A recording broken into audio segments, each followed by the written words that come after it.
ஒரு குயவன் கையில களிமணை போல ஒப்பு கொடுக்கணும்னு கர்த்தர் விரும்புகிறார். என் கையில கொடுத்து பாரு, நான் அப்படியே உயர்த்துவேன், நான் அப்படியே மேம்படுத்துவேன். என் கையின் கிரியைகளை செய்யப்பட்ட பாத்திரங்களில் மிகவும் கனமுள்ள பாத்திரமாய் உயர்த்துவேன்.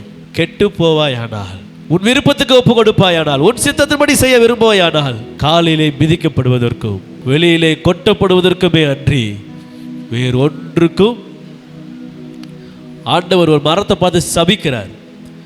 அத்தி மரத்தின் காலங்களாக இருக்கிறபடினாலே, அத்தி மர சீசனாக இருக்கிறபடினாலே மரத்தை பார்த்து ஏதாவது கனி இருக்குமான்னு தேடுறாரு. இளப்பச்சையாக இருக்குது, மரம் விஸ்தாரமாக இருக்குது, மரம் பெருசாக இருக்குது, கனி இல்லையே. என் சித்தம் அது இல்லை, என் சித்தம் கனி கொடுக்கணும். அல்லேலூயா.